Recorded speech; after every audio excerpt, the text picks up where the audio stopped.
Hello everybody, out in YouTube world, it is Corey from Gemini Guitar.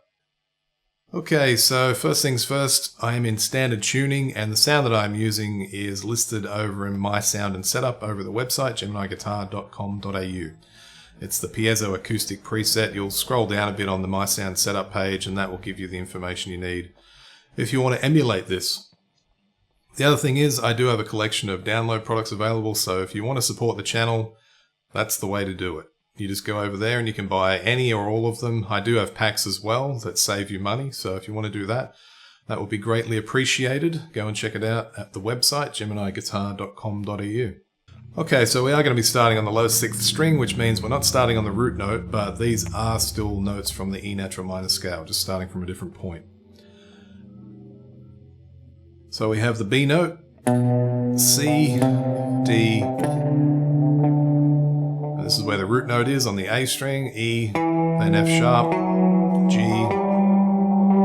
Remember I'm at the 7th fret where my first finger is. And finally we have A, B, and C on the D string.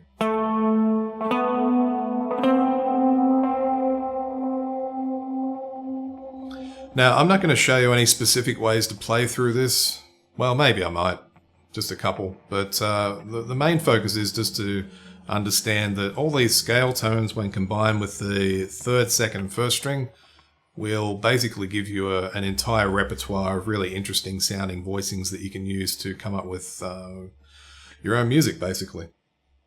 So, for example, if we were to start on the root note, just as a general idea, so if we started with the root note and did a pattern like this, so you basically pick the 5th string, and then proceed then to the 3rd, the 2nd, and the 1st string. So we're just going to play 4 notes like this. And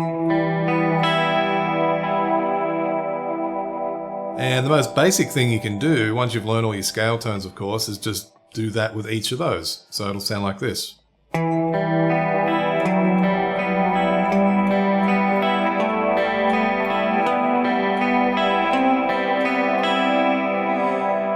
And of course, when you get to the C note, doing that, you're going to basically hit a bit of a wall. So you're going to have to go backwards to finish things off. So you might do this.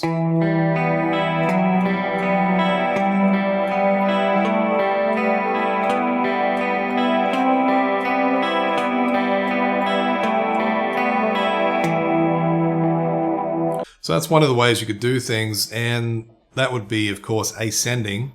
You could start out with the root note, and then this is one of my favorite things to do. So what I'll do is I'll start here on the root note E, fret 7 on the A string. And then what I like to do is go to the lower note on the 6th string, and that'll be C. This is one of the most common things you'll hear in dark music, metal included. It's referred to basically as a 6/4 progression. The E or the E natural minor scale, I should explain, is derived from the G major scale.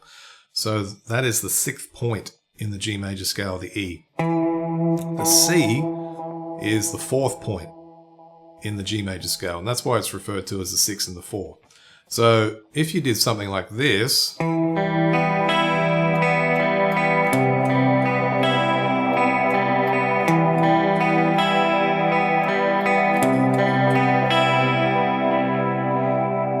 it's not that you're playing, well, the first chord's basically E minor. I mean, it's got the root, the G is the 3rd, and the B is the 5th. So that is an E minor chord, a really easy one at that. But when you do the C note, that's not a C major chord or anything, but it is inferring that progression.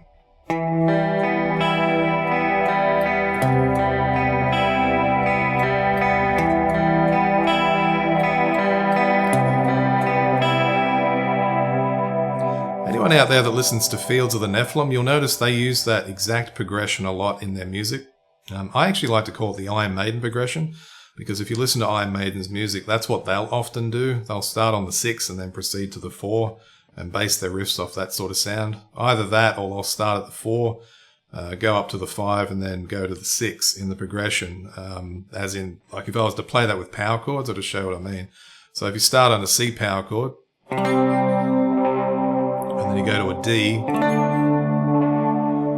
then you go to an E. mean, I think from memory, although I haven't listened to this song for a long time, I think Fear of the Dark is basically that sort of thing, you know.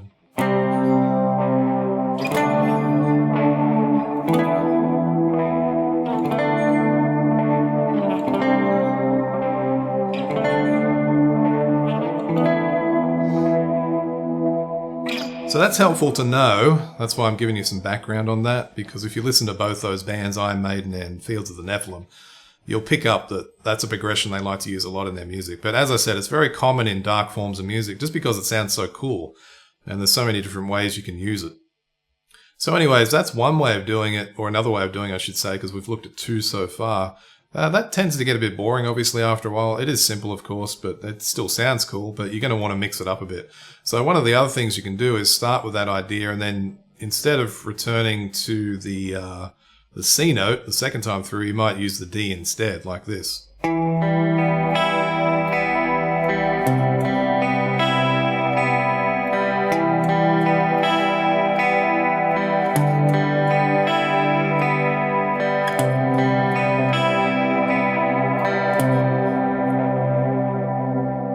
So notice that on the second time through, I went to the D instead of the C, and then I ended at the C. See, so that's a different variation you can employ as well. And don't forget the B note here as well. So you could do, let's have a look at something we could do with that.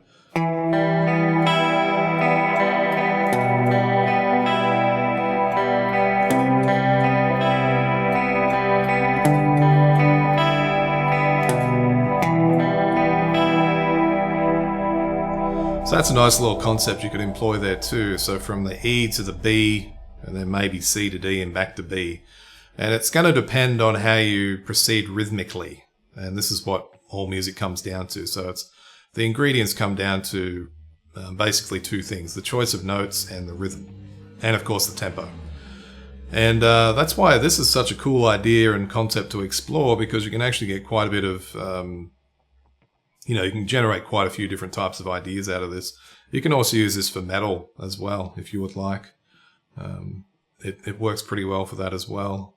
And you'll hear metal bands do stuff like this all the time. More on the atmospheric side of things.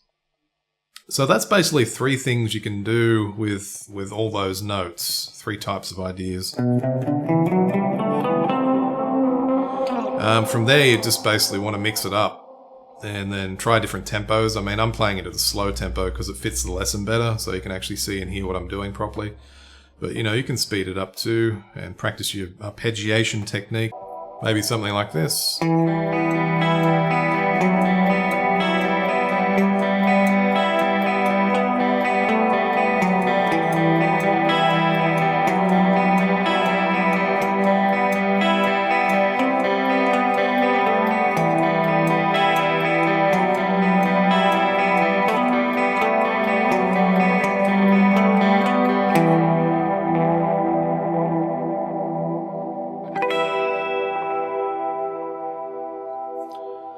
And so on and so forth. So I'm going to leave the creative process up to you. You just want to, once you get to grips with those scale tones, they're not very difficult, obviously. And then the open three strings here, third, second, and first.